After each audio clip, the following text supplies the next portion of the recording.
Good evening. I'm Norman Robinson, your lovely and talented moderator for this auspicious occasion. Thank you for that trip down memory lane, Mr. Bell. That was during a time when we both had hair. Yeah. When Brian Boyle asked me to moderate this panel, he asked me which panel I wanted to moderate, and I said, I want to moderate the Dutch Morial panel. Amen. And I said, because it was one of the most exciting times in New Orleans politics. It was also a learning curve for me as a cub reporter in the political arena. And it was also a challenging and enlightening time for a lot of us journalists who were not accustomed to jousting with a newsmaker. And I particularly enjoyed jousting with Dutch because it meant you had to stay up at night doing your homework. There were two questions that I always remember Dutch asking, and that was, who told you to ask that damn question?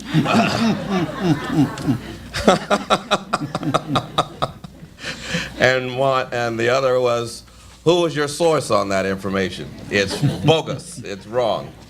And I came to appreciate that because it made me a better journalist. And I always did my homework. I always did my due diligence. And he was a fighter, and he brought out the fight in us. I'm reminded of a story told by Tony DeMello, a Jesuit priest and philosopher, who told the story of the two fighters who were sitting ringside at a fight one evening. And one of the fighters got in the ring, and he knelt and he made the sign of the cross. And the rabbi looked over at the priest and said, "That's one of your boys, ain't it?" The priest said, I believe it is, Rabbi. Rabbi says, "Well, what's that thing he's doing with the with his hands?" And the priest says, "Well, Rabbi, that's the sign of the cross." The rabbi says, "Well, what does that mean?" Priest says, "It don't mean a damn thing if he can't fight." So that was Dutch Morial. All your talking didn't mean a thing if you couldn't get the job done. And talking about getting the job done, he had a very capable staff. Two of them are here tonight. And my fellow broadcast journalist, Warren Bell, who's seated next to me, was a reporter during those times who was also showered with the Dutch Morial umbrella, and grew to appreciate combat with Dutch, as I would call it, the daily combat. I always looked for the City Hall assignment to make sure I would get it, because I knew it was going to be anything other than dull.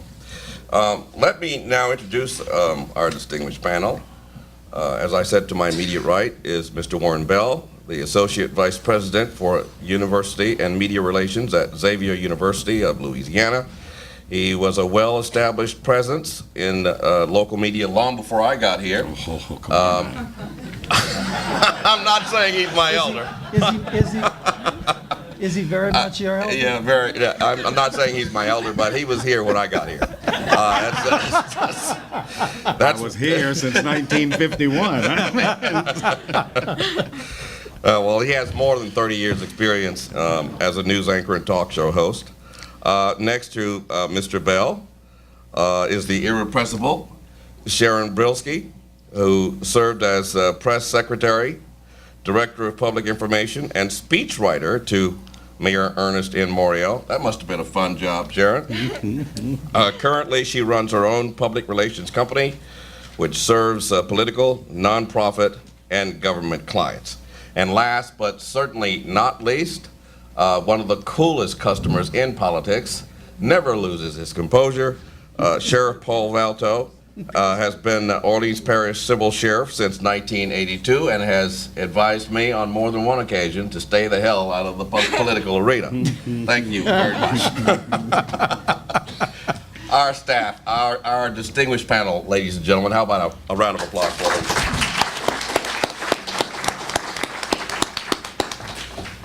Let's begin with what your relationship was with Dutch Morial, what he meant to you, specifically how you met him, what your impressions of him happened to be at the time, and how you managed to get along with the former mayor, not only as a politician but as a person. Mr. Bell. Thank you, Norman. And I want to say thanks to a good buddy of mine, David Jones, who took a 20-year-old videotape and warned me in advance, Warren, these things are so decrepit, it's probably not going to go through, and did a great job of transcribing or transferring that to a DVD for us. So little shout out for Video Jones, LLC, my buddies out there. Let me just talk about my 20-year affair, personal and professionally, with Dutch Morial. 1969 summertime, I'm about to head off to Yale University and realize, Mama, I got to have these papers notarized to prove that we are so poor that I'm going to get this scholarship money. Otherwise, my butt was staying right here, probably to go to Xavier, which would have been a good thing. But in any event, I met Ernest Morial. He and my dad had known each other growing up, hung out in the same neighborhoods, etc. So Mama sent me down to the Peter Claver building, and I had never met this gentleman before. But I always remember that he said, don't give me that, because Mama had given me $20 to pay the notary fee, and he said, I know who you are already. I know who your daddy is, and anybody who can do what you did and finish with the kind of track record you did academically and get a scholarship don't need to pay me for this. You come back and do good for New Orleans. Fast forward to 1974 when I'm back in New Orleans, and as a young television reporter out on the town one afternoon cruising along the lakefront, I meet him again for only the second time in my life, and he had stepped out on the lakefront with his two young daughters in his old Mercedes 300 diesel, as I recall. Or maybe it was a 250, but it was that old Mercedes that I used to love to see him in, and spotted me out there. I think I was playing with a new SLR camera. There were no ladies in the car, Norman, although I was single at the time. And he wanted his daughters to meet me, which was kind of a thrill.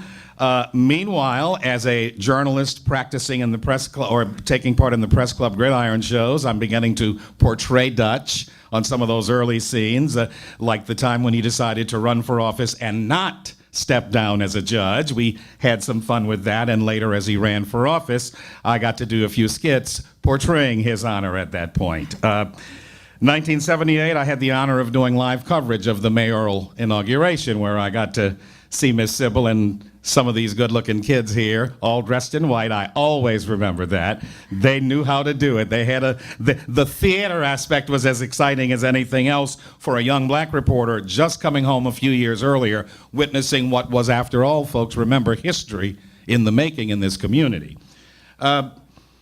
Dutch later in life approached me, believe it or not. We had a business relationship for a while. His Honor had developed a conglomerate that was interested in purchasing some radio properties, and they approached me about being their lead partner towards getting an FM license here in town. And it didn't work out, but it was also an interesting new slice on dealing with Dutch. The thing I remember most is his way of being charming and combative at the same time, because Norman, he would do something like, oh, Brother Robinson, that's a nice tie I see you with today. You know that story you did. But he would, excuse me, he would get it out, and I guess I like that quality because it's sort of like me. He'd get it out, and he'd be really mad, but then it was over, and he'd love you again the next time he saw you. Not necessarily like other elected officials I had worked with over the years. So when I started jotting down some words that I came to mind with about Dutch, the charming and combative in terms of the way he dealt with people, but you talk to people who knew him before that. His former classmates at Xavier will tell you, well, he always confronted.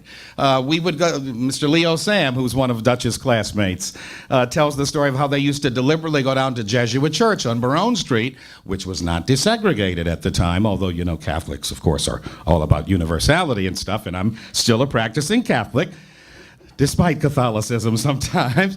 But Dutch would do that, and they'd go sit in the front, knowing that the priest would have to stop and in front of everyone make them go to the back. For him, that was a way of forcing people to look at what was going on in our own church, where we couldn't even practice the same God together. Other words, my V words were visionary and vehement. about New Orleans and about its capacity to be what he used to call the Queen City of the Great Gulf South again.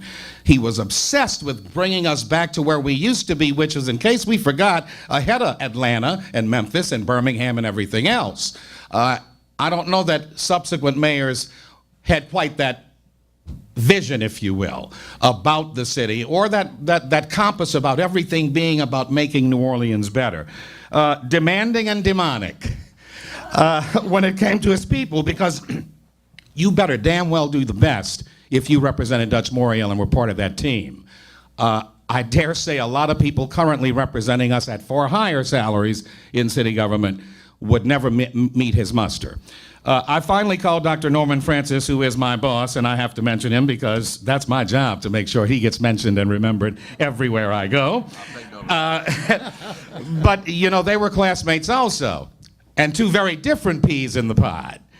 Because that same buddy, Mr. Leo Sam, tells you that when they'd say, come on, Norman, let's go down and raise some hell at Jesuit Church, Doc was more the conciliatory type. And I think his entire life has played out the same way. He'd say, no, guys, you go on and do that. And he continued to do his work at the campus. But the words he gave me were interesting. He said, well, and this was over the phone this afternoon, he said, I would say meticulous and dignified. And he used the same word I did, demanding, because you better be on your game at all times if you represented Dutch Morial and worked for the city of New Orleans. Some of these people know that better than me, and I'm going well past my 3 minutes, and you already had to endure that younger version of me with hair. So without any further ado, I'm going to let Norman introduce the next speaker. Thanks for your patience with me. Thank you very much. I'd hate to have to crack the whip tonight. I did bring it along.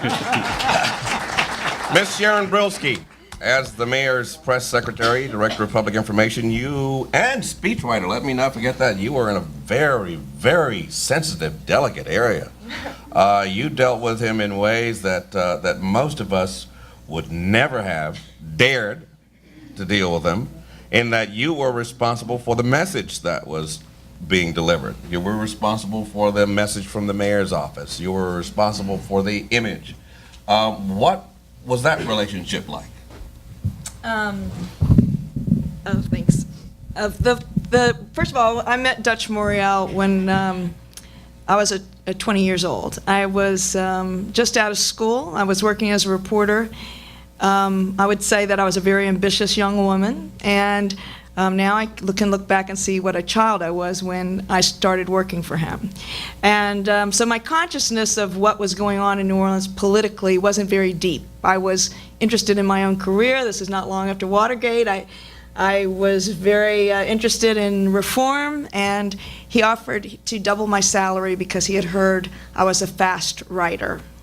And he immediately caught my attention. Because at the time, $15,000 was more money than I ever thought I would make in my entire life. So I walked in with my long hair, which was past my waist, and I have very thick and wavy hair, unlike the straightened blonde hair I have today. And I walked in my sandals and my sundress, which was my best dress that I think I had at the time, in 1976, 1980.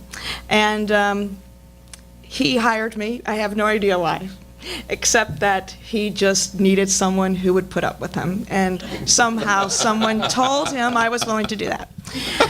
And so that began so you have to understand, again, I'm in my 20s. This is my first real job in government. And Dutch Morial, there's so many people in this audience who deserve to be up here more than me. But Dutch Morial really became not just my boss, but my best friend, and a mentor to me that has never been replaced. I mean, I cannot tell you the importance of Dutch Morial in my professional and personal life. And I think all of you who worked in Dutch's administration at the time understand we were like a family. All of you in this room who worked for him have importance in my life that's just immeasurable. And I think all of us, the great thing about the Dutch Morial family is just what you said, Warren. We could yell at each other. I know how to use the F word in every single way, thanks to Dutch Morial. I have fond memories of saying "fuck you, Dutch Morial," and him saying "fuck you, Brolski," backwards and forwards, hanging up on each other. Him walking into the bathroom. I'm trying to go to the, he would not let you alone. I'm trying to go to the bathroom. Him following me to continue yelling at me. Whatever it was. Because, beyond my own mistakes, all of them I was somehow responsible for too. So it was a fun time. Maybe that doesn't sound fun to you, but it was really a lot of fun. And I really miss those days. I did start out as a writer for Dutch. I moved up through the office, and I'm proud of the fact that by the time that I left City Hall, I was the first woman to head the Public Information Office. Dutch had a lot of trust for women. By the time I left City Hall, I think I might have thought I was Creole, had grown up in New Orleans as a young black woman. I had lots of racial confusion going on. I was so used to thinking as Dutch Morial. So it took, yeah, I did marry a Creole boy. Married a nice Creole boy. So I have lots to thank Dutch Morial for. So I do miss him, and I cannot tell you this, every day of my life I miss him. I wish I could talk to him right now, seeing that video, just that voice, the insights, the ability to say, look straight in your face and be able to say something that he really is not thinking. He knew he had that planned out. He knew exactly what he was doing. We were hoping Dutch was going to endorse Donald Mintz at the time. Here I was having heartburn because he told me to go work for Donald Mintz. Then he's saying he's running, and I'm like, so I remember those days very much, and I do miss him. I still have his picture. He gave me a picture once, and he signed it, just saying that I will be forever grateful to you, Sharon. And I love that picture, and I love that comment. I cannot tell you how much, at the time he wrote that to me, how much it meant to me. What do I really think that Dutch's legacy was? And I think it's more important today than ever. This was someone who believed in government. He believed in the power of government. He believed that especially city government was the microcosm of what democracy is. This is where everyone gets together and, at every level, legislative, executive, citizen, we are together forming organizations, a living organization that matters, that changes people's lives for the better. And Dutch, what's so lacking in government, what makes me so angry, especially over the last 8 years, you heard him, vision. This is what we are about as a people. Dutch, whether you agreed with him or not, had that. And I think everyone sees the loss of that type of leadership in New Orleans. I hope we have the strength to bring it back. He was a tremendous leader, a tremendous visionary. I'm so proud to have ever served with him. I think we all realize what a great leader he was, and just how fortunate we were to have him for that short amount of time. With that, I'll turn it over to Paul Valto. Thank you. Thank you very much. Sharon?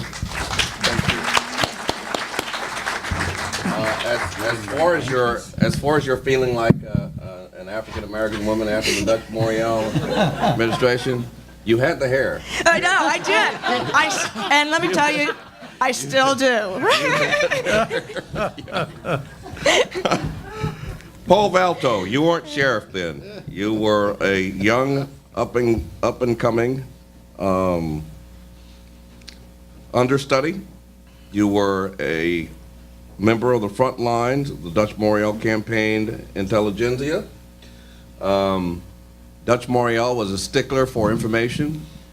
He was a stickler for thorough information, well-researched, detailed, accurate information, and if he didn't get it, he'd box your ears for it.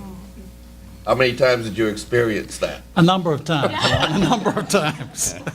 But I have to say, like everyone else, it was probably one of the greatest experiences of my life, being close to a man like Dutch Morial.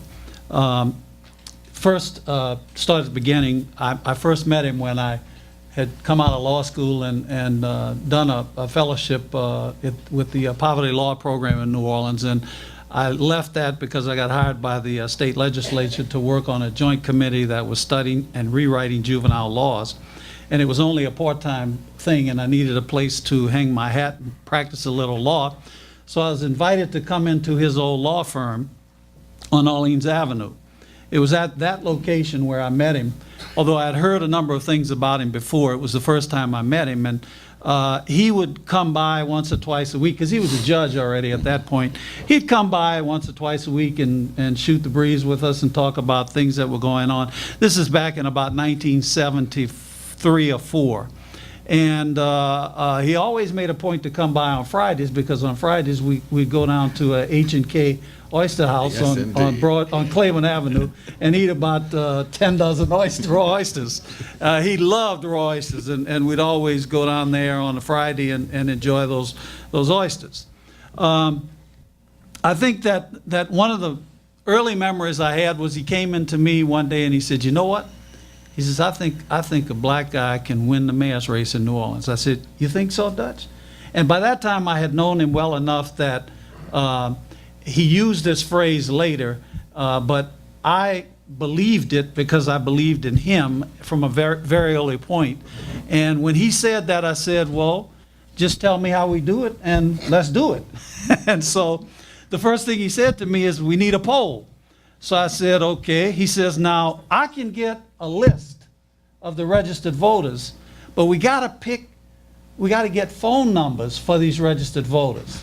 And so he said, "Help me organize some people." So Sybil, my mom and dad, some of her friends, we sat in the library of our law office on nights and weekends going through the list of probably at that point 175,000 registered voters, picking out 1,500 names and then looking them up in the phone book to correlate the phone number with the name so that the pollster would be able to do the poll to make a determination as to whether or not he had a viable shot at running for mayor.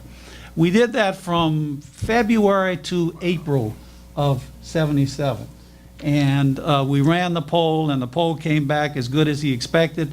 And I think it was shortly after that that he and Sybil discussed it and made a decision to do it. And that's when I got fully involved in it. And I have a number of experiences that I could probably tell stories about forever and ever, but I do want to say a couple of things about him. I don't think I've ever met a more driven man than Dutch Morial. At the same time, I would say I don't think that I've ever met anyone who embodies the French phrase joie de vivre more than Dutch Morial did. I brought that picture because I think that picture, when I look at it, just gives me a complete impression of what Dutch Morial is and was. I think he had 4 great loves in his life: his family, public service, the city of New Orleans, and boy, almost up there with his family. I never knew a man who loved to just get out in the street, walk along, talk to people, That's right. shake hands, listen what they had to say, and enjoy the heck out of it. I never knew anyone who liked that more than Dutch Morial. And so I would think that those were the characters that most impressed me. Finally, like everyone else here, he was a role model for me, a great role model. And much of my success in my public career has been a result of many of the things that I learned sitting at the feet of Dutch Morial. And I think that for sure he will go down in history as one of the great mayors of our city. Sharon says it, and said it tonight, that the idea maker, the guy who could come up with ideas, he looked at every challenge as a way he could show himself to be able to solve that challenge. And he attacked everything with such a lust and such an excitement and such an interest that if you were around him, you had difficulty not being as excited about it as he was. And so those are my memories and reflections of my friend Dutch. Well, what was the atmosphere in 1978 when Dutch started to run for mayor? And what was, or what were, the biggest challenges? We'll start with you since we started down on this end. Me? Yeah. Okay. I did a little research, and I went back and got the Times-Picayune in December of '77 and December of '78, and just looked at some of the stories that that they mentioned as the top stories of those years. In '77, and I'll just fire off some titles. I got to take my glasses off. In '77, the top story, of course, was Dutch Morial's election, and then below that was Sidney Barthelemy's election as the first black city councilman at large. The passage of a city council's independence package, as it was called, which was the first effort by the city council to separate itself from the mayor and become its own policy force. But one of the most important issues in local government at that time was the 1974 Constitution had created something called equalization and assessments. And it didn't go into effect until January of '78, which was right at the beginning of right before the beginning of Dutch Morial's term in office. In talking with Jerome Lumbaugh, who is the economist for the city, he told me what that did was when Dutch Morial took office, there was an immediate $28 million hole in the city budget. Now, we heard tonight, even in the presentation by Warren Bell, that there was a lot of talk about Dutch leaving a $30 million hole for Sydney. But you never hear that Dutch Morial in the first 3 months of office had to cover a $28 million hole in the city budget. And the reason you never hear it is because he did it. He went out and did it. He didn't cry about it. He didn't beg about it. He just went out and did it. He solved the problem.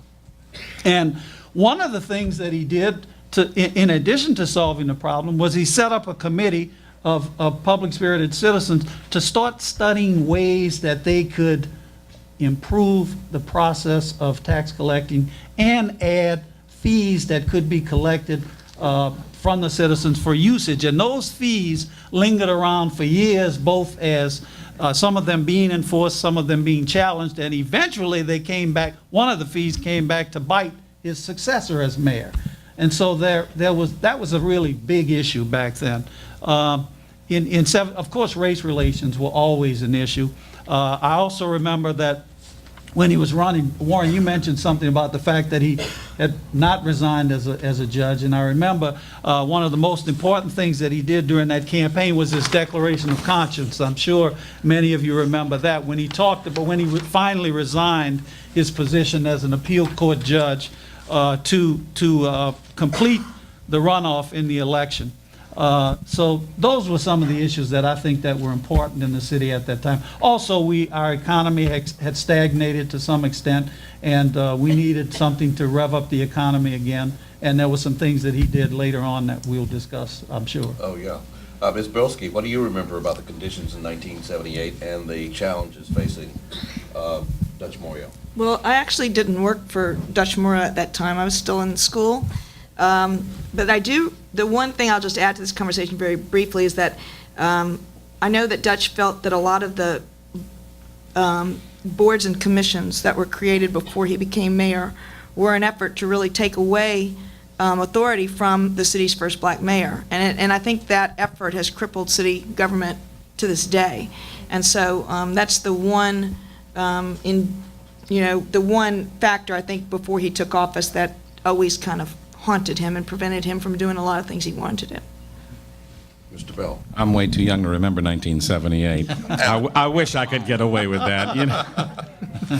But the thing that I thought about as I looked at that question, and frankly, I didn't plan on spending a lot of time on that, and especially now that we've endured so much of me and Dutch already, in that respect, I do remember a sense similar to the sense one got a year ago as you began to feel, wow, this coalition of people of color and progressive whites might just elect the first black president. Well, that's kind of the way we felt, I think, 31 years ago. God, that's been 31 years? Yeah. Whoa.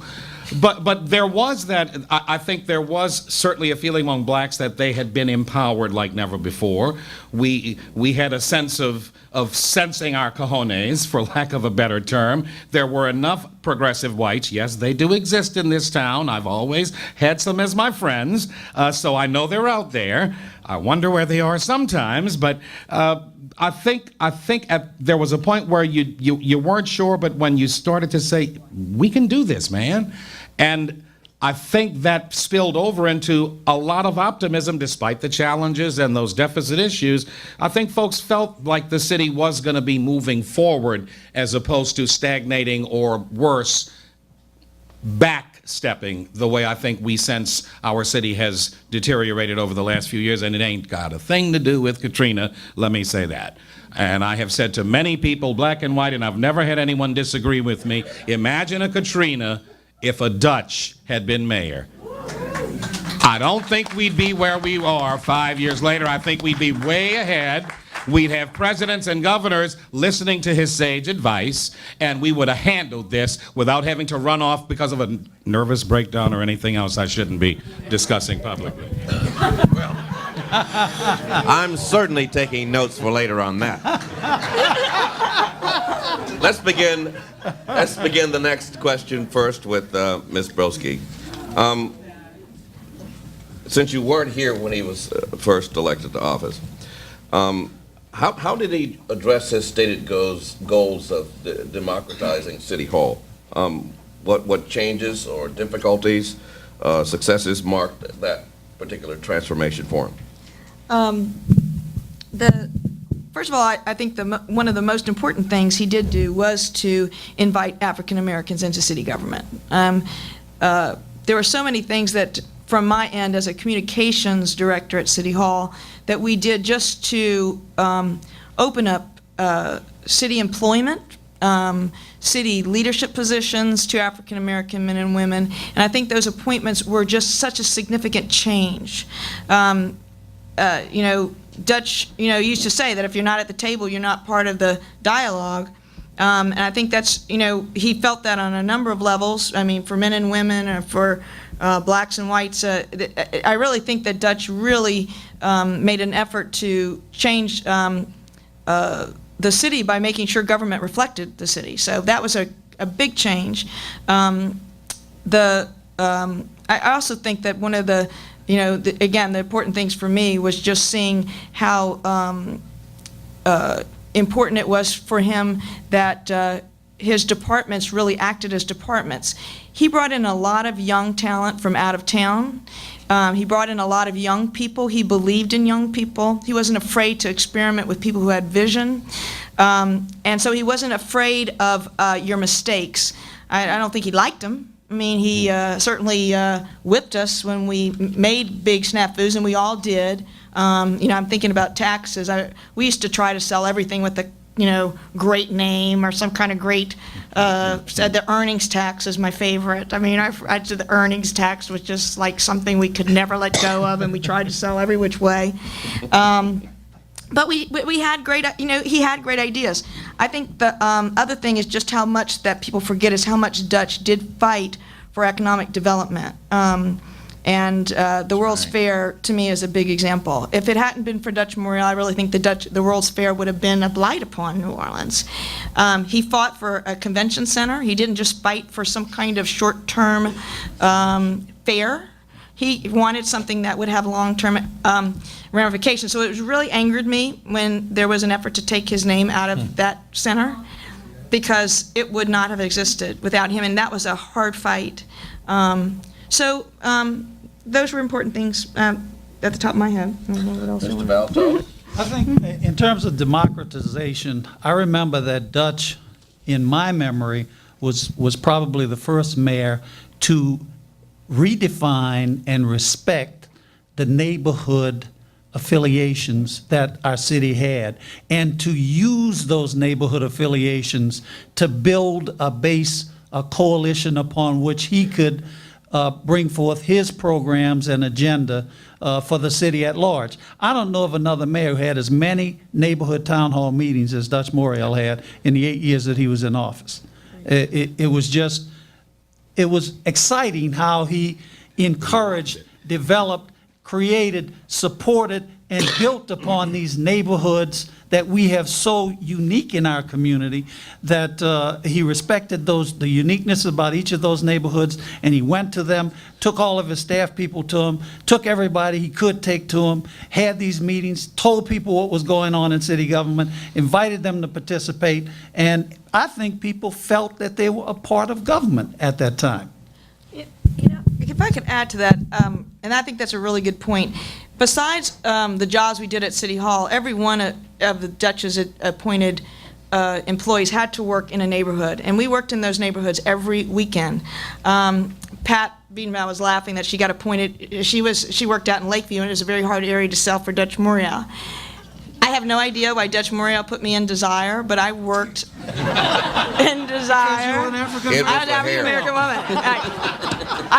And of course, you know, but I worked out in Desire for 6 years. And She didn't use the iron then. It just was something that we did, and we did. We went to every town hall meeting. We were required to go, but not only that, you wanted to go. I mean, it was an important way to bring in participation to government, and he definitely believed in that very strongly. Warren, this question is reserved for you because you, like I did, covered this election from afar. So you were on the outside looking in. Was the election a surprise, or did most people expect a victory? Well, I think I described it as well as I could. I think initially I remember saying, I don't know, I don't think this city will ever do it. But you got the sense, and I should point out, just to possibly correct slightly something Sharon said. Remember that we had begun to get a taste of success anyway with some electoral victories. We knew that we had helped elect Moon, and I have to give credit to Moon. I know this is not his panel, but it was Moon who first started bringing African Americans into city government. Dutch just picked up the ball and of course demonstrated how it should be done to its fulfillment. I mean, once the black electorate and those progressive whites put him in office, I think he was empowered to create even more opportunities.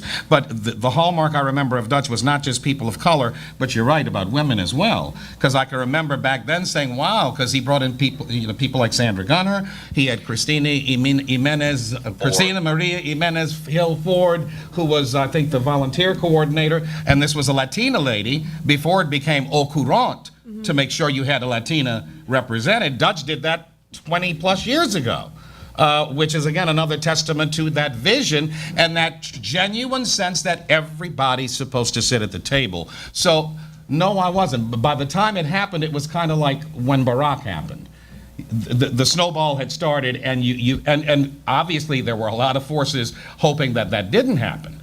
I don't think you had a joyous media fairly portraying what was happening in the campaign. There was no doubt Joe DeRosa suddenly became everybody's favorite white candidate in the race. I'm not sure he was so endearing before, but, Joe was a nice, affable guy, but I don't think he stood a candle when it came to debate. Dutch just ate him alive in one-on-one situations, so it was just inevitable, and no, I was not surprised by the time it did happen.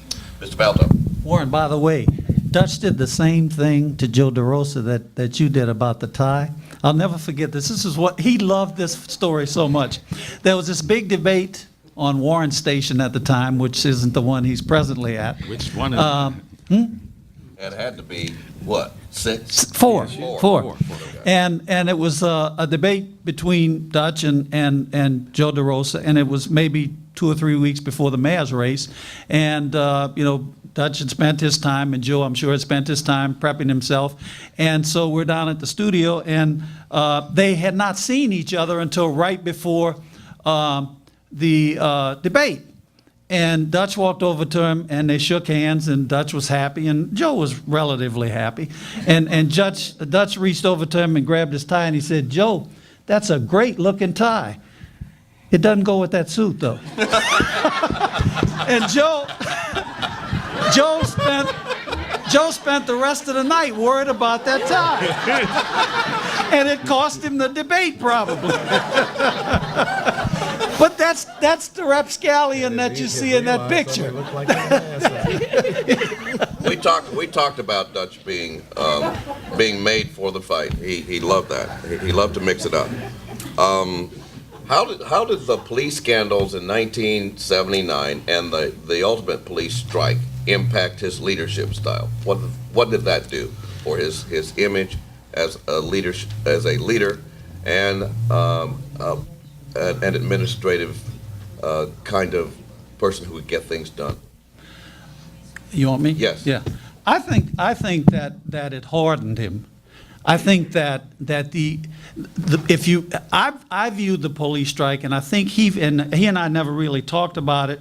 I viewed the police strike, and I think he viewed the police strike as a racially motivated union effort. They would not have done it to a white mayor. The only reason they did it is because they thought they were going to be able to get the majority of the white community on their sides. And I think Dutch was personally hurt by it. I think he became much more of a hard-nosed individual because of it, as it related to not just the police department, but to those aspects of the community that they were playing to. And I think it did in some way change his personality.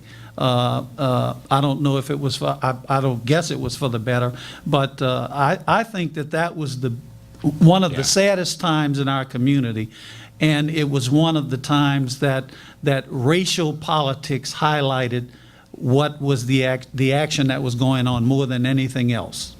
I don't recall him using that, though, as leverage. Never. He never did. Never. So was that part of the strategy?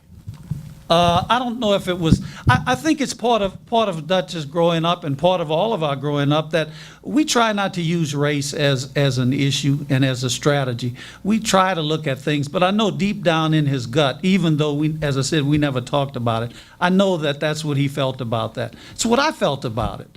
And it's what a lot of thinking African Americans in this community felt about it. But in his brilliance and his wisdom, yeah. he understood, or what they, in their lack of brilliance and wisdom under the leadership of Mr. Bruno and the rest of the Pano cronies, they seriously miscalculated how that was going to play out, because they chose the one thing you don't mess with in New Orleans, and that's Carnival. Dutch, sensing that, I think masterfully played that to his advantage, and while he may have become hardened by it, he also, I think, may have strengthened in some segments of the community that hadn't always been favorable to him, this sense that, wow, this guy's got real cojones, and even stood up to them. And I can remember that year. It was the only year I ever got invited to ride in Endymion, and we did it in Metairie, of all places. But Dutch was clear, you ain't shutting this down, okay? And if you do, guess who the public's going to be mad at? Not me.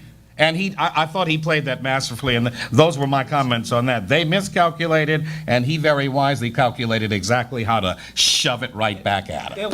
It was one of his finest moments in leadership. But I think you're right. I don't think he ever got over that and had a bitterness about that I think perhaps influenced the way he handled other things, having been burned, bitten in that way at that time. But and this would be a question I'd have both for you and Norman. I also think the police strike in some ways most impacted the news media. It seemed to me that the combativeness of that time and the fact that he had some real knockout dragouts, almost literally with reporters, also seemed to set the stage for how y'all viewed him, and then in essence sometimes how you covered him.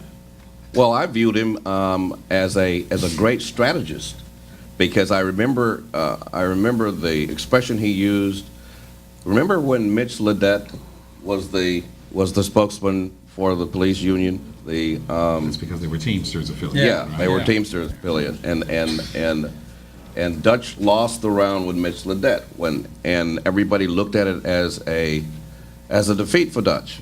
And he said, no, it wasn't a defeat. It was a strategic withdrawal for a greater victory.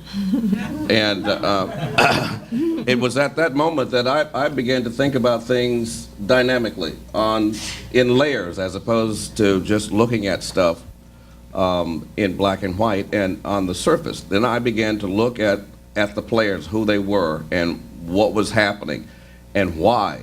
And it was at the moment Well, see, the police had the mayor. They had him. All they had to do was sign a contract, but they never knew it. It didn't matter whether the contract had anything in it or not, but they never knew it, and he knew that they didn't know it. So he played them, and they played right into Dutch's hands when they removed Mitch Leday, who was the African-American representative for the union. He was their spokesman, and brought in two guys from Philadelphia who looked like Tony Soprano. That was the nail in their proverbial coffin, and Dutch knew it, and he played it and took advantage of it, and he corralled the entire city in a unified effort against the police, and ultimately won that battle. And that's how he did it, by outsmarting them, by using a strategy that eventually made him the victor, and the police officers, the PANO, Police Association of New Orleans, the loser. And to this day, they have not recovered. And to this day, they are suffering from that shellacking that they got. They got it because, yeah, he would be on Dutch's list right now. Ron Gardner, He would be on the carpet. You would have heard one of them when you came up. Being late and not returning phone calls. He detested that, had no patience for it, and he didn't care what credits or credentials you came with. You had to do that, and that permeated Dutch's administration, as you well know. Well, let me introduce the man who's speaking. He's Ron Gardner. He's a writer, lecturer, ardent community and political volunteer, and is currently Vice Chancellor for Administrative, Community, and Security Affairs at the LSU Health Sciences Center. He was a trusted assistant to Mayor Morial, who I can guarantee you was never late when Dutch was holding court. That's right. Dutch, and I say Dutch now that God rest him, he's gone. I think I may have called Dutch maybe 7, 8 times in 8 years. He was always Mr. Mayor to me, even though he didn't stand on that formality, because as you all well know, the people in this room, he was Dutch to everybody, even to kids. But to me, he was always Mr. Mayor. And I learned so much from him. Paul and I, or if you ever get any folk together in the same room, 2 or 3 from Dutch Morial U, we're all telling basically the same stories, that he expected excellence from us all, that perfection, while you can never maybe arrive at it, if you aren't trying, you don't even get close. You had to try to be perfect about what, and he expected us to perform 24/7. And I remember, and Paul and I were talking about this yesterday, that one night on a Friday night, about 10:30 or so, I don't know why I remember that, but I was in my office, which was a few feet from him, and he called me in, and Dutch rarely sat at his desk. He used to sit at a side table, conference table, and with the stickums or those buck slips, he would put those things, take that up to the Roach's office, take that to finance for L. Williams. And so the next morning when they showed up, they'd have all these things with stickums on them, like little elves had put it there. But I remember one night. They had. I still have some. But I remember one night he was writing, and he stopped. And he said, Ron, this was maybe about the first civil year, maybe a year and a half into the administration. And he said, and he stopped writing. He said, Ron, I said, yes, sir. He said, you do understand what we're in here with this administration? And I said, yes, but not quite sure what he meant. He said, there are people counting on us to get this right. This is not ours.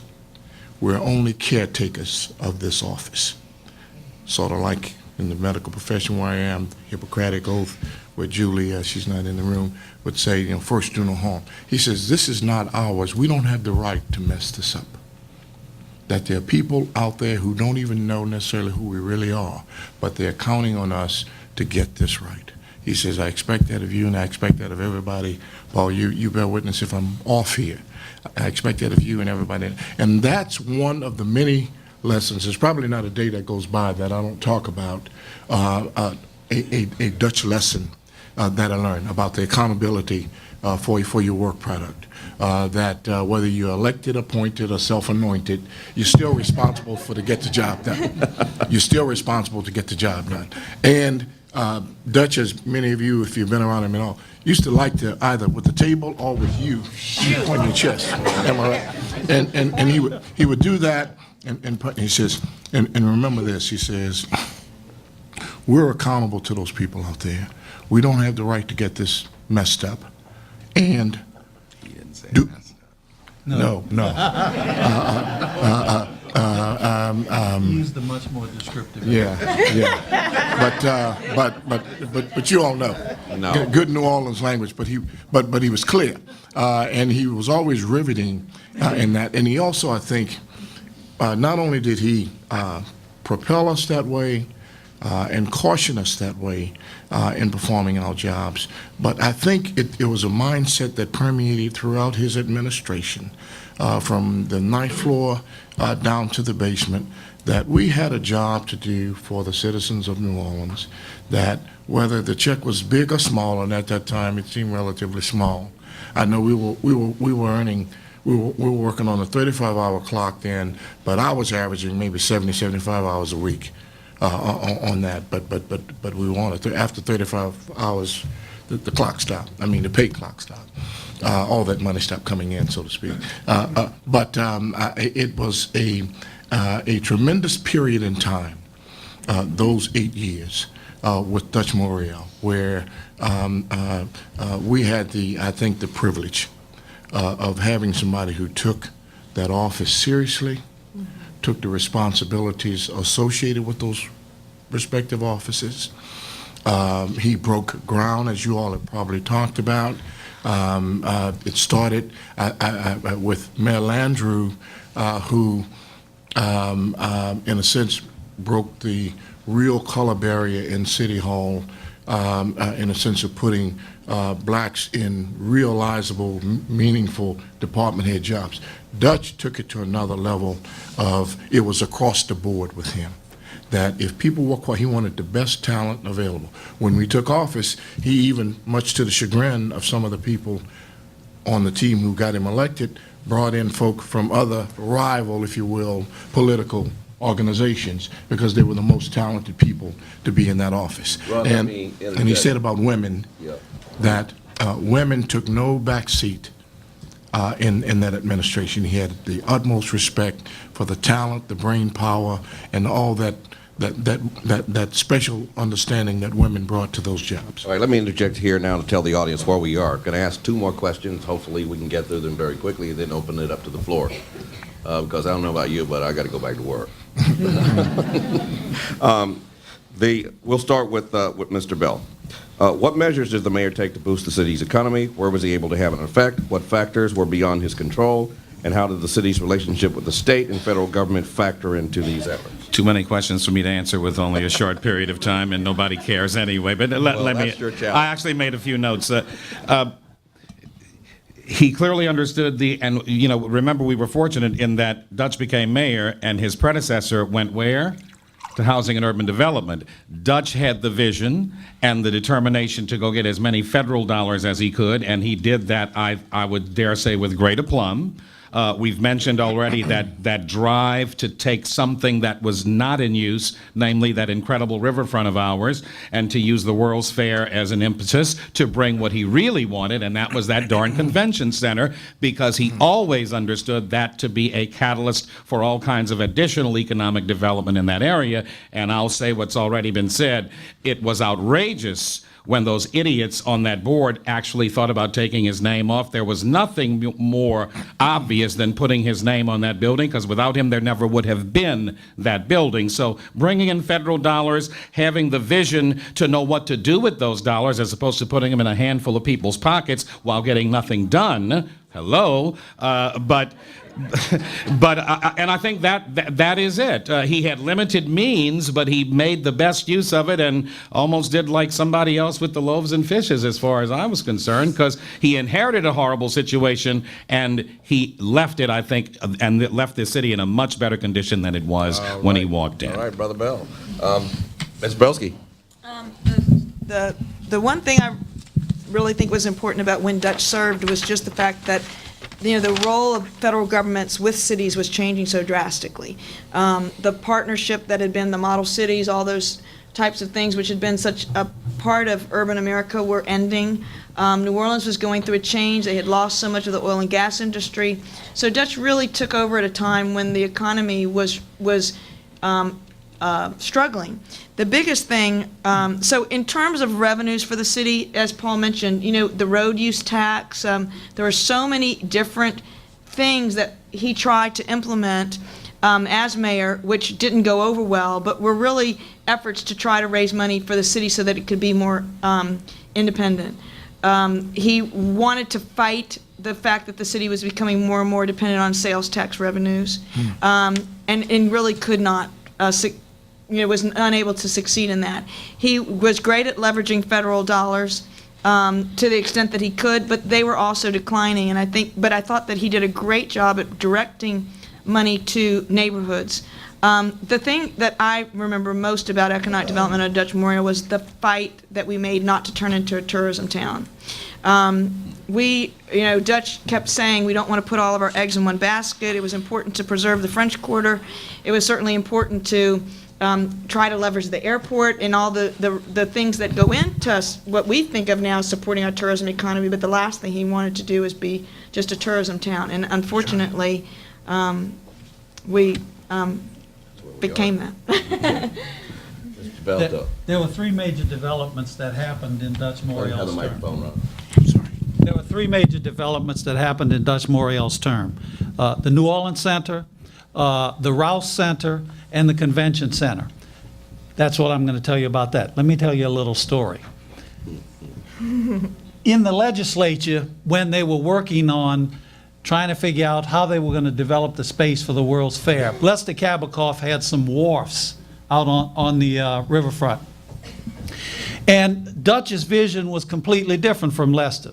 Lester wanted the state to buy his wharves, which had a post like this post about every 5 feet, and turn that into the convention center. And Dutch said, no, that isn't going to work. That's not what is being done. We need a clear span room of hundreds of thousands of feet, a brand new building. Kabikoff wrote him a little note while he was in Baton Rouge that day on yellow paper in hand and said to him, I will see that you never get what you are trying to get, and my wharf will win out. Dutch saved that little note in his desk drawer. And by the way, of course, Dutch got what he wanted, that brand new facility that sits down there that has been an economic engine in this community. But anytime a good friend would come into the office, got into a discussion about politics, he said, come here, let me show you something. And he'd pull out his desk drawer and he'd show him the note from that. And then he'd look at you with that grin and say, I beat him, didn't I? So in the middle of all of the efforts at economic development, which were humongous under the circumstances, he never lost sight of the opportunity to have a little fun and the opportunity to remind his friends that he still had the ability to get it done, and he wasn't afraid of anybody in this community. Mr. Gardner. On that, I think Warren and Sharon articulated about the federal dollars. On that World's Fair, go back one step before that, and Paul and I talk about this often. Dutch was not a fan of the idea of the World's Fair. He would say they have never made money, and we were already strapped for cash. In fact, coming into office, invariably, no city government can run just on the revenue that it takes in. Certainly not in New Orleans, because we were a sales tax-based economy, and that was always by Dutch's thoughts, and correctly so, very regressive taxes. But he said, if they're going to have a World's Fair here, New Orleans will have to get something out of this. And he went from here to the State House. And two things came out of that. He first got money to relay the sidewalks and the streets of the French Quarter. Those streets and sidewalks we walked out, you all remember, I think most folk in here are at least maybe 25 years old. You could walk down, first of all, the stench of all the cracks and crevices, because you couldn't even wash it down. All the stuff from the night before just went into the cracks and stayed there. Ladies know for sure you couldn't walk down there without breaking an ankle or twisting a shoe off or something like that. All of the Dutch stood tall and got the money, got the resources, got the commitment to relay that, even to the chagrin of the business owners in the quarter, because they gave him holy hell, saying he's causing them to lose business, what is he doing, at no cost to them. This was being repaired. And the French Quarter, if you remember, had not been repaired since it was first laid probably by Iberville and Bienville and those guys. But, and I remember a group came in to meet with Dutch. They were upset about the work, saying business had to work around, it was making it difficult. And they came in with their posters and the dog and pony show. And Dutch sat and listened. And as the final pin in it, according to the group, a young man got up and he said, and he had a poster on the chart, and he said, Mr. Mayor, look at that. He says, you all are messing up the patina of the French Quarter. Dutch, in his own inimitable way, got up, walked over to that poster, and said, mister, that ain't no patina, that's a hole. I'm fixing those holes. And on the second thing was the convention center, that he demanded that New Orleans would, one, redo its shining centerpiece, the French Quarter, and have a successful World's Fair, and we did. Thank you. Last question, at least from the moderator. What is the political legacy of Dutch Morial, and how does that legacy fit the larger story of post-war New Orleans politics? Who wants to start? I didn't plan on answering that. Yeah. I think the first and most obvious of Dutch's political legacy is the fact that electoral politics were open to many more African Americans to run for public office and serve in public office. I was reminded by Jacques a little earlier when we were talking that what a lot of people forget is that when Dutch Morial won the mayor's office the first time in '78, the African American community was not the majority community in this city. And it was a major feat to accomplish what he accomplished. Today and in the past, I would say 12 to 15 years, African Americans run and win because it has been in the past a majority African American community, voter-wise. So the significance of his election politically would be that it opened the doors for other African Americans to run for public office, such as myself and other people who serve and who we have come to know in our community. The other part of that question was what? How does it affect the larger picture of post-war New Orleans politics? I think that it, from a national level, it said something about New Orleans that New Orleans was beginning to open its doors to the broader community and to begin to step into the 20th century at the time, to make a major step into the 20th century, to become part of the America that we all dream of, and to be a place where young people of any hue or any sex could aspire to high public office and be successful. I'm ashamed to say that I think we may have regressed from there, particularly after Katrina, but I think that was significantly what Dutch Morial's election meant from my standpoint in the city, and what it said to the nation about our city at that point in time. Thank you. Ms. Bilski? The things that I fear about the Dutch's administration is that, especially since Katrina, but I also think a series of bad leaders, two in my mind would be Sidney Bartholomew and of course Nagin. have destroyed what I thought was the foundation of what he was trying to build.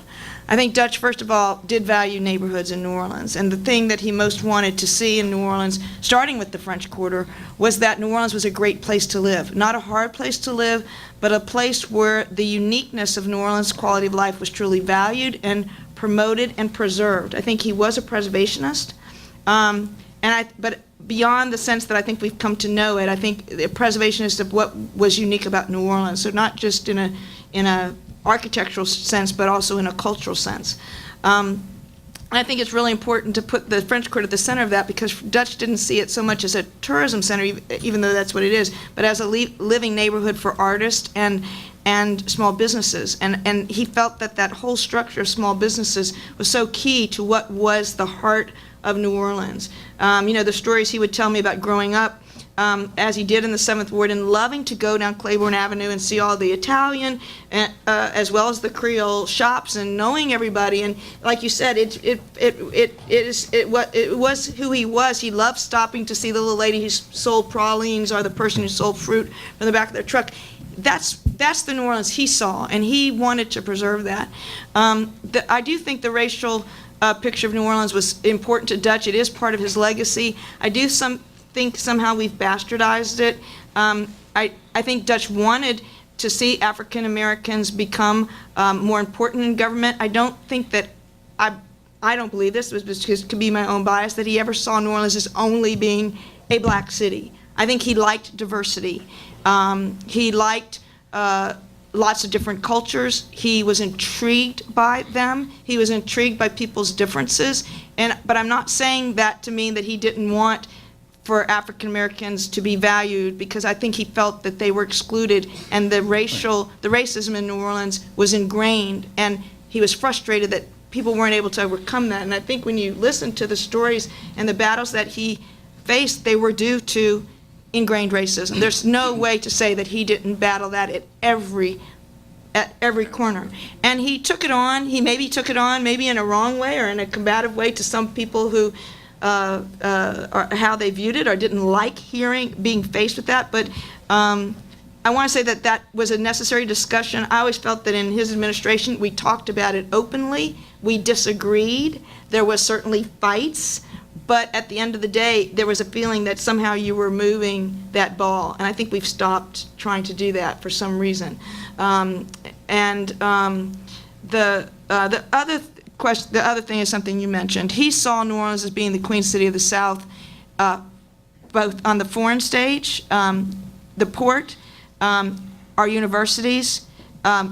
I think he's still frustrated, and I think this goes back to where he started with you, Sybil. Education was critical to Dutch Morial. I think much more important than saying that you had an economic. He certainly felt that you couldn't do without a job either, but you had to have an education. It was the way out. And I think sometimes we've stopped valuing that in New Orleans, that education really is the solution to everything. It is the solution to our poverty. It's the solution to our crime. And he really stressed that over and over again when I would go with him in neighborhoods, in poor neighborhoods, and he would yell at people, "You can't expect to get out of here if you're hanging out in the bars. You have to learn to do something differently." And so those are the things that I think of most strongly about Dutch, and what I think was his legacy. What I fear, however, is that, especially these last few years, how much we have let someone who did not understand city government, has no value for the city charter, has no understanding of how that fits in, has totally almost destroyed what is a very important part of the American governmental system, Okay. especially here in New Orleans. Almost over. Okay. Can't wait. Can't happen soon enough. Can't happen soon enough. What a disgrace. Yeah, and obviously I concur with everything. The things that leap to mind for me in terms of legacy was the expectation of excellence in office and out. You'll recall, Norman, when you and Sally Ann were just sort of cutting your journalistic teeth in, Warren was already in the game on that stuff. I've been saying that. You all know Warren, yeah. Oh, I've been saying that, yeah. Warren used to take me to the store sometimes when I was a kid. No, I'm just kidding. but norm and no, in government and out, and that's sort of also where Dutch would, I guess, run afoul of the press, in that he expected, but he was across the board. He expected that if you came there, you had your facts, that you had done your work, you weren't lazy about your job, that you couldn't throw some stuff out there that was dumb and silly. As a reporter, and I remember some of the stuff with Iris and Angela, the epic battles, but it was not because he had a problem with the press, except that when you came to him with issues, you should know what you were talking about, and not just mouth stuff. Community responsibility. Dutch, and it's popular now to do the town hall meetings and stuff. Dutch used to go to neighborhood to neighborhood. You remember this, guys? And the thing about Dutch, he knew most of the folk, or many of the folk in those neighborhoods. And he would say, there are things that government is supposed to do for you.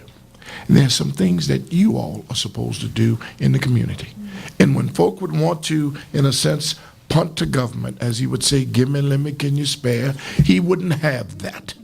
He wouldn't have. He'd say, okay, it's on a street matter, and he'd have all his department heads there, Blaze Carey, rest him. He's okay now. But Joe, see this other part?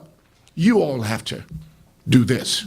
I remember Dutch sent me to Algis Fisher. I'm a West Banker, to cover a meeting where folk were thoroughly upset about the trash in the Algis Fisher project. I said, oh, I'm from there, a lot of the old folk, but you had some young folk who were really sort of mowing the crowd and going on and on and on. About 30 minutes, and then I said, may I speak? And they said, yeah. I said, first of all, you all know I grew up here, spent a couple of years in Hindi Court. I said, the people that we have, that we've hired in our administration to go around, at that time they had a nail on a stick in a bag, picking up trash. I said, they can't get from Hindi Court to Magellan Court without the trash being back down in Hindi Court. I said, now, and this is an all-black group. I'm in Algis Fisher. This is home, but I got a shirt and tie on, but they know me. I said, that's not white folks' trash.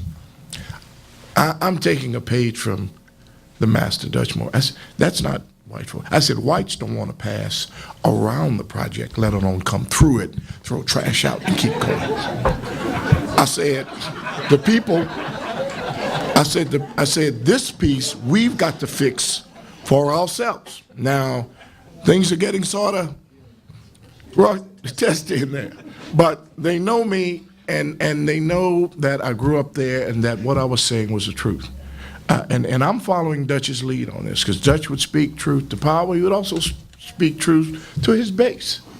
Sometimes people wouldn't like to hear it, but he'd say that. And so that kind of legacy of here's how you function. It's a privilege to be in these offices, to be able to do these things. That's the legacy that I come away with, and the fact of diversity, that everybody had a responsibility. It wasn't a white city, as Paul said, a black city, chocolate city, none of that silliness. It was our city, and we all had a responsibility to do some things. And the last thing was we had a group that came from City Park who wanted to move the pool out on the Batcher. And Dutch was opposed to that. Audubon Park. Wanted to move the pool out on the Batcher. And Dutch, and these were, without calling names, big financial backers for Dutch's campaign. I know it because I saw them, saw the checks they wrote and all the other things. Well-placed people in our city, God bless them. They really good people, but they were just divergent on that issue. They said, Dutch, our support depends upon moving this thing from Audubon Park right there on Magazine where it is, out on the Batcher. And Dutch listened to everybody and he said, no. He says, I remember when I could only stand at the fence of that park. He says, I remember when they had grass growing up through the concrete. He says, I remember when they did swim in there, I couldn't get in and I was whiter than most of the kids in there, he said. He said, the pool stays there.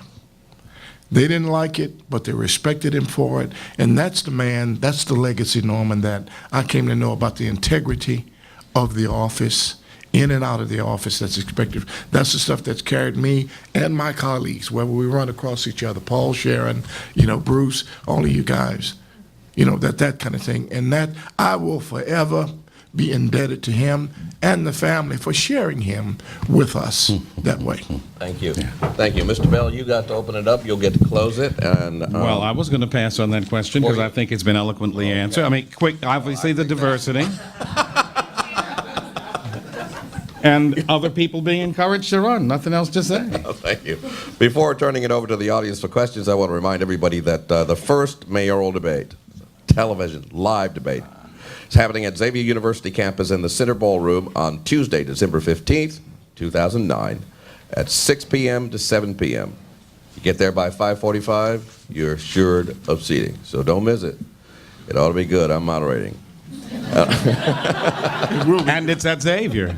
What can I say? There you go. I'm going to turn things over to Brian Boyles, and I'm going to let him field your questions, and I'm going to get back to work. Thank you for letting me be your moderator. Thanks, Norman. Thanks a lot, Norman. We really appreciate it. Before we We're gonna make start questions, first Brian, question. could I say that I brought, someone sent me, a woman named Janie Rohr, who worked both with Dutch and with Mark, sent a bunch of pins. So I'm just going to ask if Brian can maybe start this around if you want to take one. These are After the panelists. Dutch. Oh, Dutch was. If you want to just start passing around, Dutch was a big fan of pins. We had many pins, and I noticed like Jane has almost all of hers on. So if you would like a memento, You know what I was take looking one. for tonight? My little Dutch All right, shoes. first question. I mean, Is anyone inside of a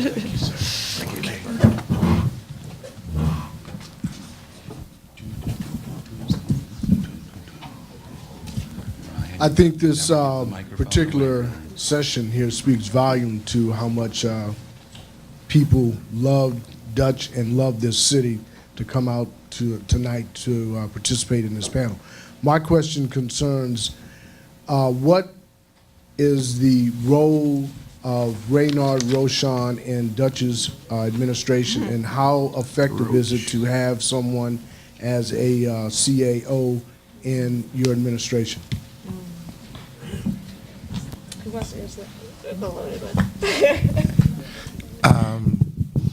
Reynard Rochon, the Roach, I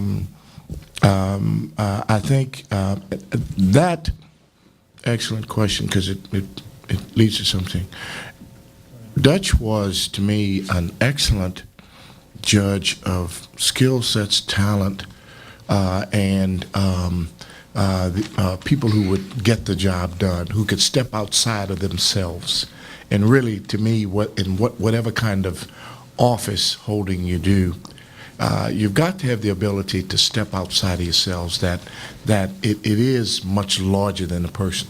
Roach, and he was an accountant by trade, before that a postman, and great sense of humor, legendary gambler with the horses, particularly. But Rochon, I think, provided for Dutch sort of a bookend of administrative stability in running that CAO's office and all those respective departments, and also gave Dutch a break to be able to do some of those things that Dutch was best at in terms of interfacing with people, with governments, federal, state, municipal, and making things happen, coalition building and doing that. And so Roach's administrative, accounting, wit about him, sense of politics, because again he was back there with the Soul organization then, so he was no novice when it came to politics. I think was just a tremendous mix, and probably only somebody like Dutch could have gotten a Rochon to leave what he was involved in and be involved in government. But Rochon was crucial to us. He was sort of the mayor in residence when we were trying to make decisions about things, and we always had that rump sessions, as Dutch would say sometimes, in small groups that would get together to try to figure out and solve the problems of the day. And Reynard Rochon was crucial to that. when you're when you're elected to an executive position, as Dutch was, your responsibilities become more global in nature. But at the same time, City Hall has to run, and you need a chief who can run City Hall. Renaud Rochon was probably one of the better chiefs that this city has ever seen. And as Ron has just said, he was a perfect bookend for Dutch Morial, because the magic about Rochon was that Rochon had enough street skills that you weren't going to run any games on him. He knew what everything was all about. And from an accounting standpoint and from a business standpoint. And so throughout the years that Dutch Morial served as mayor, the city was on sound fiscal footing because nobody was going to try to run any games past Rochon, because it just didn't happen. In addition to that, Rochon had political skills because he had come from a political organization, and he was just one of the other pieces that when we got together to talk about politics and talk about elections that were coming up, his input was as critical as anyone else in terms of reaching consensus and deciding on which direction to go in. So I think that clearly Renaud Rochon was a major player in the success of the Morial years. I'd like to tell a Rochon story, but it's a different level. And this just goes to show you how naive I was when I started in city government. Like I said, I was really hired to be a writer, and so I start doing a lot of writing for Dutch. And Rochon, I guess, gets wind of it that I'm doing a lot of writing. So Roach wanted me to start writing some stuff for him. And at first it's pretty basic government stuff, but like Paul said, he was a street character, and he used to scare me a little bit because he was so slick. I don't know how many of y'all remember him, but Roach was slick and secretive and mysterious. And that's what he was to me. And I knew he gambled, and he had nicknames like the Fence and stuff like that. This is on camera. Right. Okay. Sorry. Allegedly. Anyway, so he calls me. So I know anyone who knew about Dutch, I think, knows that we used to also be in the business of writing flyers about our friends and enemies. And so the first time I got approached about writing a flyer was by Rochon.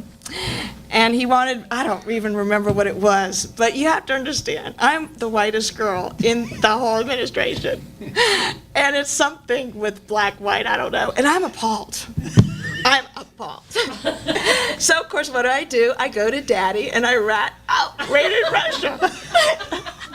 And I'm sure Dutch is like, oh my God, where did this cracker come from? But of course, he's like, oh my God, that's awful, right? Like denying that we would ever do this, right? And so, oh, thank God, because I thought it was going to be fired, Dutch. Oh my God, what was I going to do? I mean, not Dutch, Mr. Mayor, but what was I going to do? And he's like, oh, I'm just appalled. Can't believe I asked you to do that. So, of course, I got out of it, but Roach was really mad at me that I went to Dutch to get out of this flyer and didn't just come to him or say something. I don't. And so, but about a month later, I will plead guilty. I did eventually start writing flyers. I got very into it, as a matter of fact. My favorite was, I think I wrote something called Pigs at the Trough, which was actually it had several generations as a popular political flyer. But anyway, and I will say that Roach really liked to write some of the dirty flyers. Dutch was more likely to leak a lawsuit on you or something like that. And I'm sure everybody at this table sent lots of anonymous mail. Don't think that we didn't. Anyway. What are you talking about? Oh yeah, what are you talking about, Paul? I'm sure I sent you lots of letters, Warren. You see that camera in the back? Oh, I'm so sorry. This is really fake. I'm really making this up. But anyway, oh, I forget even what the point I was going to make. But anyway, Rochon, oh, I know it was. So about a month later, Dutch institutes the Employee of the Month award.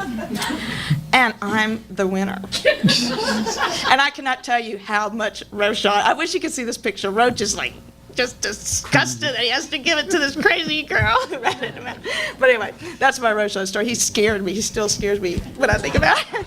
All right. Thank you. Next question. Settle down now. In the racial transition that has been discussed at this series, starting with the Skiro administration, because that's when the law changed, and then the transition through Moon Landrieu's administration, and a more progressive biracial movement towards a biracial government, and then as the demographics of the city continue to shift into the late 70s, the election of Dutch. What I'm curious about, given some things that were said about diversity and the importance of education, the efforts to institute an earnings tax, was there discussion? And if so, were there actual strategies, either discussed or implemented, about ways to retain or bring back the white population that had started fleeing the city and continued to flee the city through the 70s into the 80s? Was there any discussion, and were there any actual strategies that were contemplated or implemented in order to try to avoid the continuing white flight and leaving New Orleans, among other things, with a much smaller tax base? I don't recall any specific discussions or anything that pointed.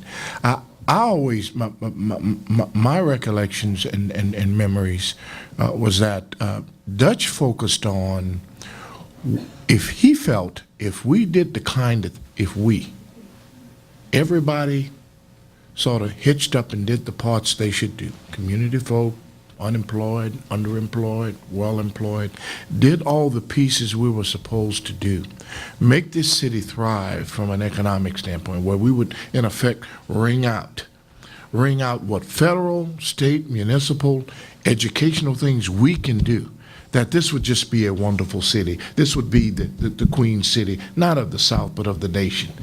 He always said, Dutch, to me, it's like coming in as part of the campaign team back in '77 with him, and you all probably talked about the question of one loss and whether we were thinking about, he had this thing of I think, where you just got caught up in where he was trying to go, where you didn't focus on all those other things. That, in effect, now they say, build it and they will come. That if we did the kind of things to build up the educational base of this city, economic base of the city, involve the pieces of this city, that it would be a great place for white, black, Jew, Gentile, male, female to want to be here.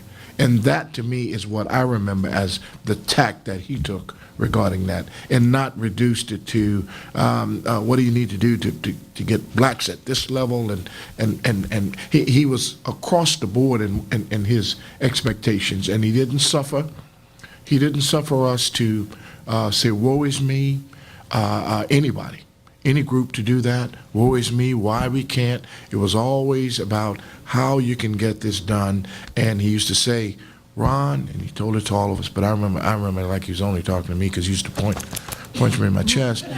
He says, Ron, don't tell me what you're going to do, tell me what you did. Get it done. And you can't, and be honest. Dutch said, folk think I got money. He says, man, I'm broke. I got school loans and debts to pay. He would tell the story often. We said this I think up in Baton Rouge, the story where after he was coming in from his civil rights stuff all through the state, and by the time he got to Baton Rouge and nearby, and they were all children, he'd call Sybil and ask her, okay, I'm heading on in. What do you want me to bring home? And he said, Sybil would say, bring us some milk and bread. He said, which one? because he didn't have any money. He said, my wife may have money. He said, but I'm broke. He says, but it doesn't matter. He says, Ron, we're going to get this thing done.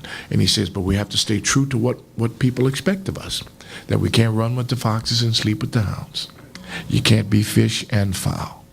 You got to stand for something here, Ron. And that's what I remember about his focus. I would think that what I call a brain drain is something that was always in his mind, because while you talk about it in terms of white flight, this city has suffered probably one of the greatest migrations of intellectual persons of any major city in the United States. I can think of, at the time when Dutch was running for mayor back in '78, the first time, there was a New Orleanian who was mayor of Oakland, California. There are New Orleanians who have been successful in almost every major city in America. And the reason why they were successful in every other major city in America is because they couldn't be successful in New Orleans. And that was the only reason they left. And so the question about what you do to bring people back was something that permeated probably his every thought and action.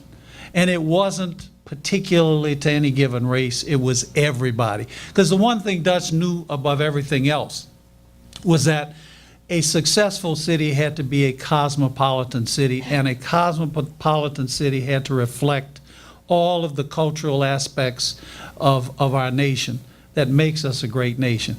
Dutch has had as great a love for the Italian community and had some very close friends who were Italian. Mitch Serio was somebody that Dutch could not pass a Saturday without dropping by his little place, spending a couple hours laughing and joking and talking with him and some of the other characters that used to come into that place.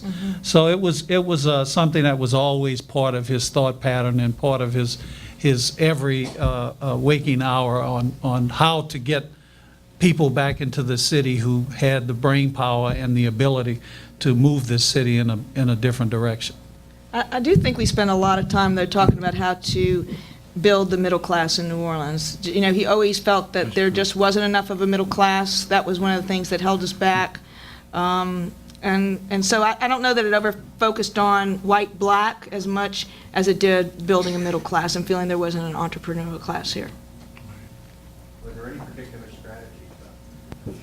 Oh, I think there were lots. I mean, the trying to diversify the job base, trying to not just be a tourism town, all those, I think his whole economic development strategy was about that, building a middle class. Hey, Paul, this question is for you. I know you better than anybody on the panel. Dutch always spoke about his love, and you talked about his love for the French Quarter. In my recollection, it was Dutch that started the French Quarter Festival. That's correct. Yeah. Can you tell us how that began, how that started?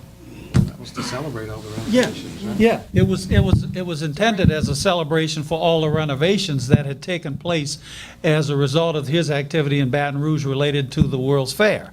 And they picked a weekend in April and decided to have a great celebration that celebrated the French Quarter. And what were you saying, Sybil? Oh, okay. And that's how it came about. That's how it started. And it's grown into a great festival, I think, in our community. It's one of the other legacies that Dutch left us with as a result of his love for our city, and particularly the French Quarter and the people of the city. But it also was a festival to bring locals back to the quarter. yeah. The feeling that locals didn't come to the quarter and didn't participate, you know, just didn't come down there, except to bring visitors down there, and he wanted people to start coming back down there again. More questions?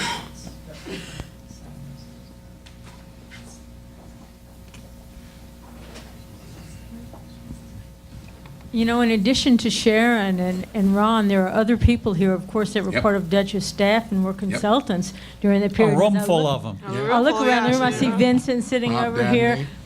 I see all kind of people that played a lot of roles, and I think that they should, not myself, but the rest of them should be acknowledged too for the contribution that they made in the team, part of the team. I want to pass my team here.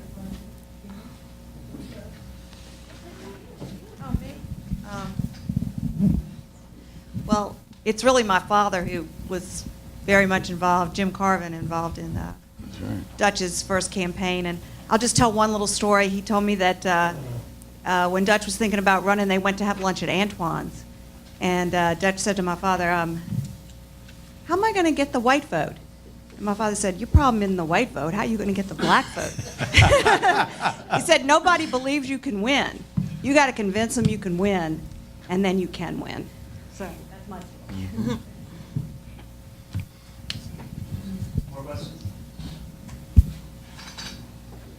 While he's moving the microphone, I think it is appropriate to say that we That's right. recognize a number of faces in here who were major contributors to the success of the Morial administration, and we certainly don't want to make you think that we were the end-all and be-all of the, because I wasn't even in the administration. I was just a Could friend. anyone who worked in the administration raise your hand just so we know how many? Please, yeah. Yes, indeed.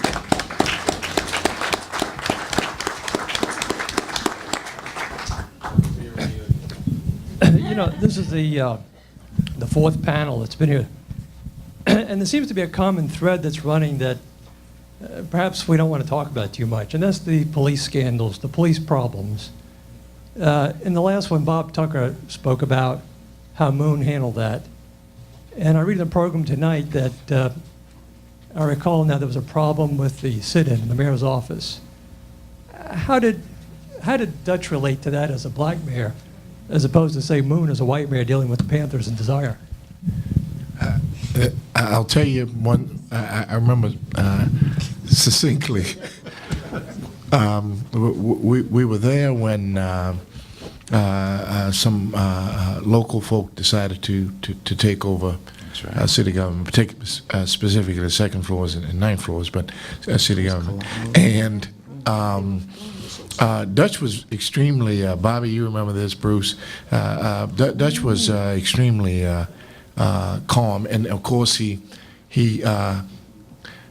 went upstairs into Roach's office. That was sort of became our Jacques, our headquarters, since we had lost the second floor after a struggle. The second floor, right? Yeah, it was occupied, otherwise occupied.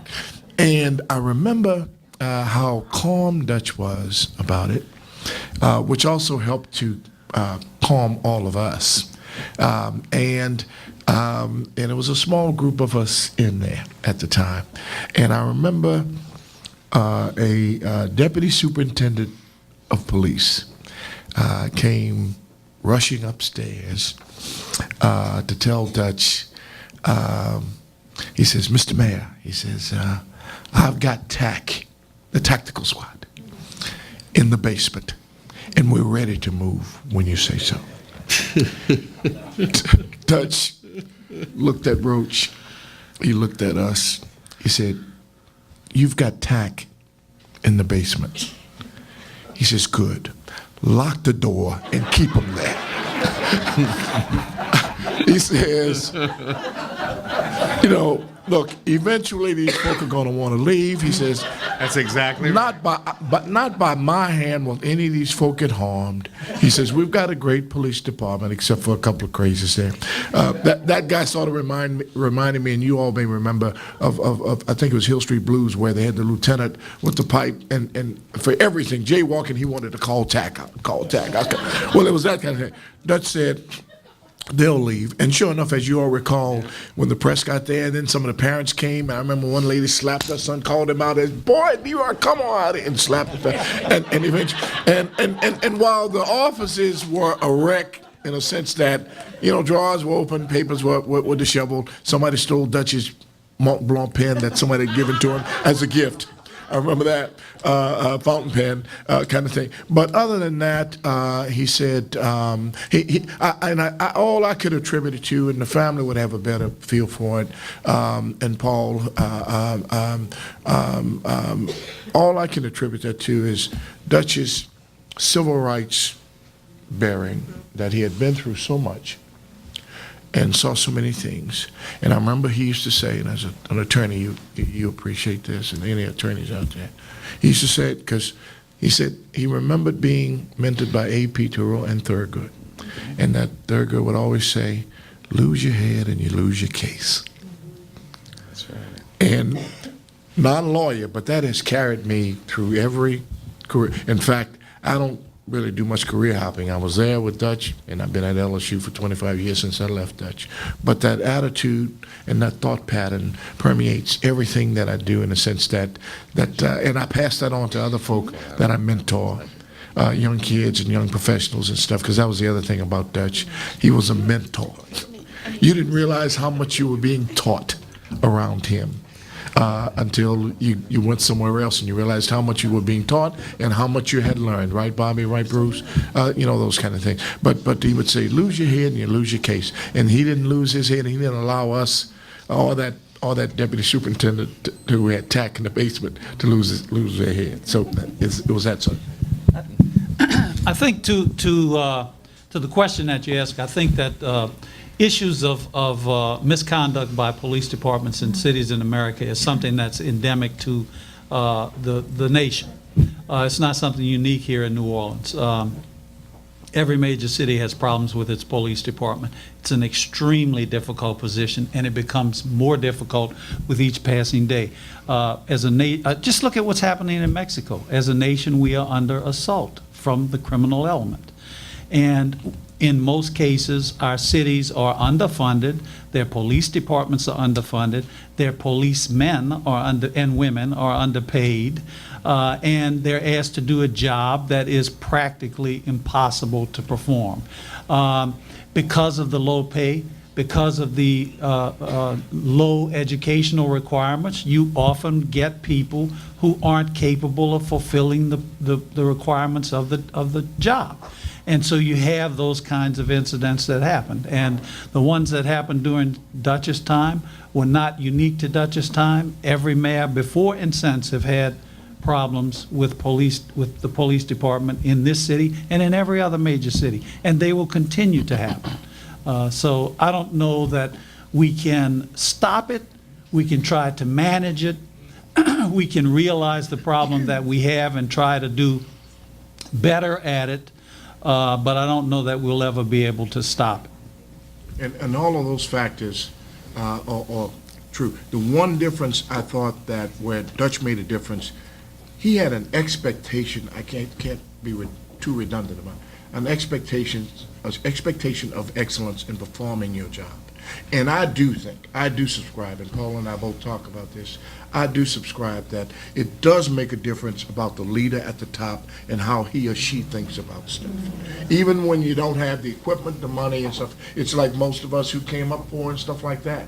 We were poor, but we didn't know it, and it wasn't give me a limit, can you spare? The neighborhoods we came out of had so much less than now, but the expectation was, whether you had it or not, you would get an education, you would be respectful, you would do this, you would perform well, those kind of things. And Dutch had that expectation, and it permeated from the top down. Just like when people are lackadaisical about this or cavalier, he hated that when people were that was the term he used all the time, cavalier about these jobs and positions.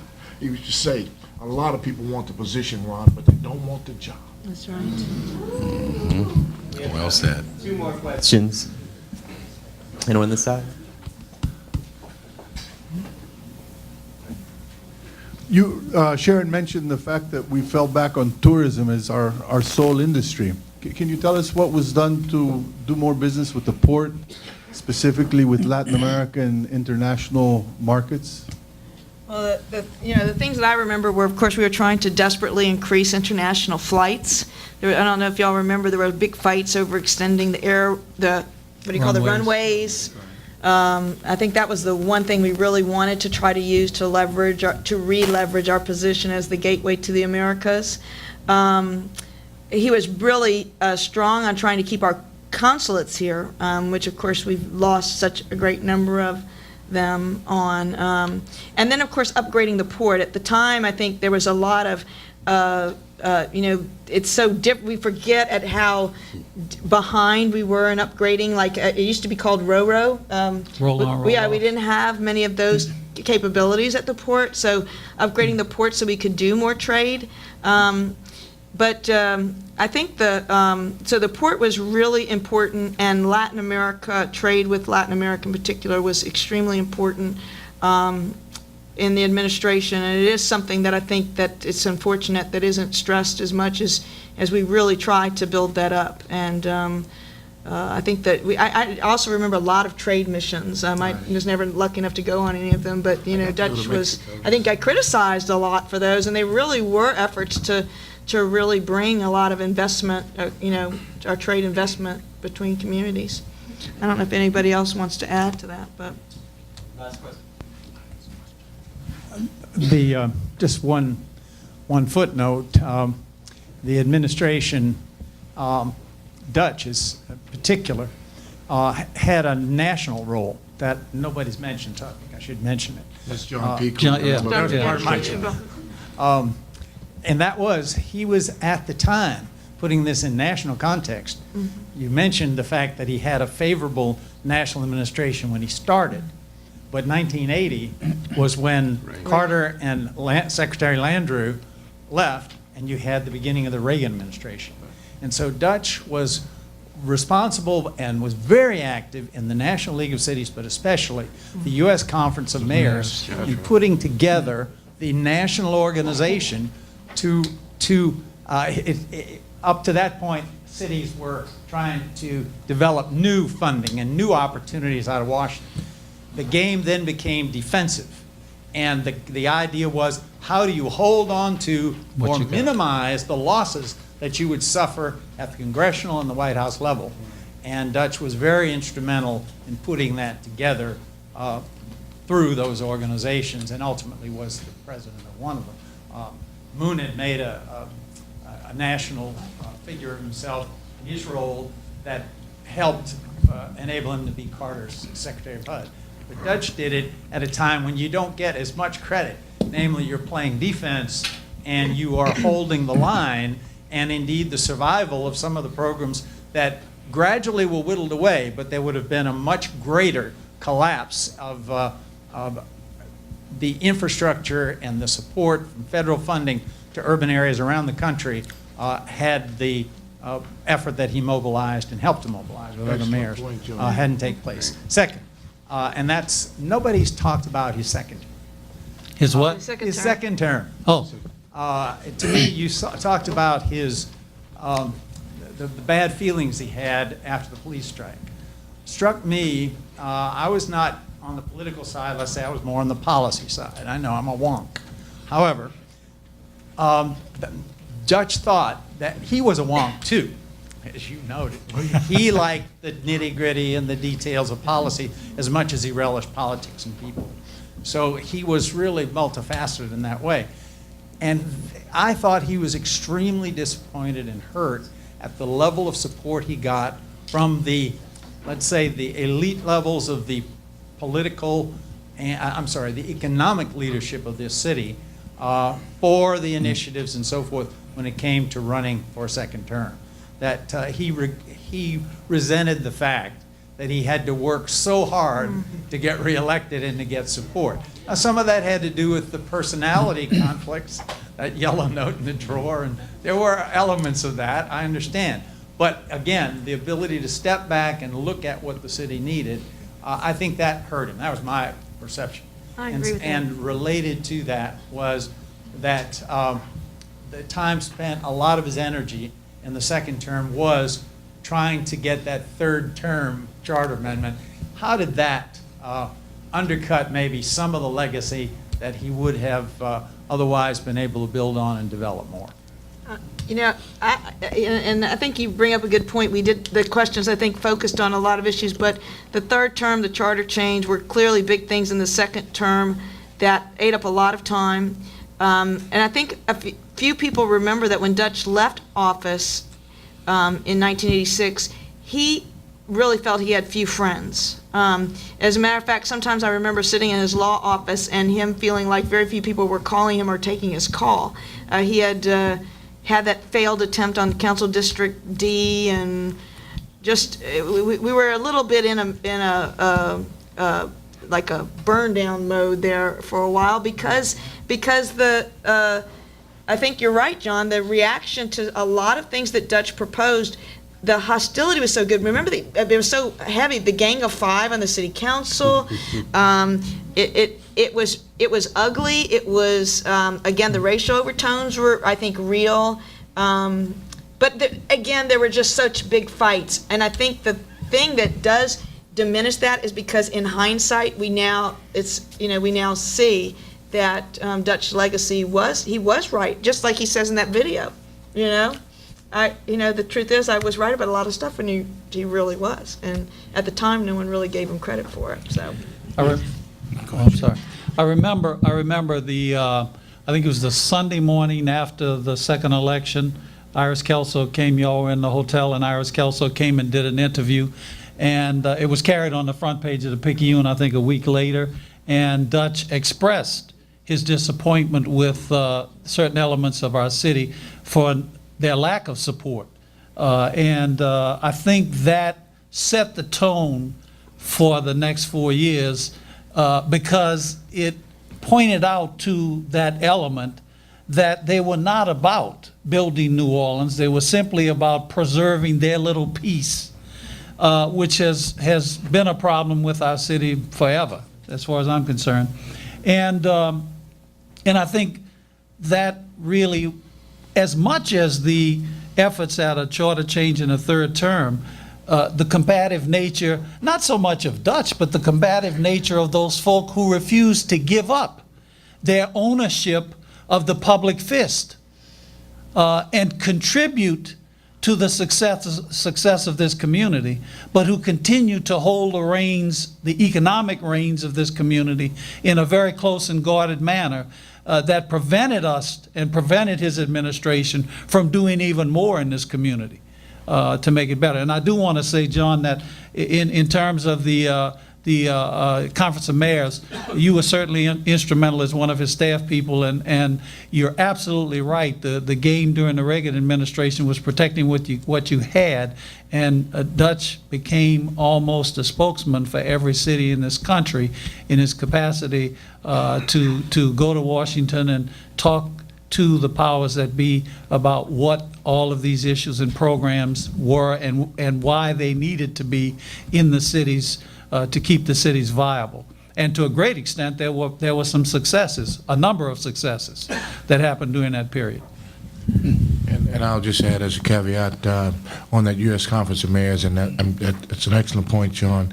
And I would argue that the level of organization enjoyed by the U.S. Conference of Mayors when Dutch was at the helm has not been seen since. In that, and his being able to galvanize folk across this country. Also, I think you're right that Dutch was hurt, but Dutch was tough, as you all know. I remember early in the administration, a year or two in it, when again one of those Dutch Morial talks, which could happen at any time, because his mind would be running, where he said. He said, and to this day, I don't know why he said it, what prompted it, never asked. But he said, Ron, he said, and they all called us by, when he was talking to you, you knew he was talking to you. Paul, Mike, Bruce, he said, Ron, he says, I know to you all, I'm the mayor. He says, but to a lot of those folk, I'm the end mayor. But he says, we can't let that stop us, Ron, because folk are counting on us to do stuff right. And that's white folks, black folks, Italian folks, they're counting on us. We will not let that stop us. And even when he took a stand regarding that police strike, and the leader of PANO at the time was quoted as saying, we're striking because we want to break the end mayor. And all that did, they didn't know who they were fooling with. All that did was made Dutch, even stronger in those positions, because when he felt he was right, and not black right, white right, but right for this city, he stood tall for that. And I do think that it bothered him, but it didn't break him at all. He knew it was a tough job when he took it. But that was his commitment to this city. The fact that we've got a convention center named after him, to me, is the least we could do for what he laid out, how he wrung himself out for this city, and for no other reason than to serve and make all of our lives better. Well, I want to thank all the panelists. Thank you very much. I do want to say one thing. I do want to say one thing. I want to say to Sybil and to the kids, Monique, Cherie, Jacques, thank you. Thank you for sharing with us a man who was really special in all of our lives, a man who was a great leader for our city, and a man who I hope will go down as one of the greatest leaders the city has ever known. Thank you for sharing your husband. Thank you for sharing your father. It made a difference. It made a difference, and it's still making a difference. And we can never repay that. But we owe you. And thank you.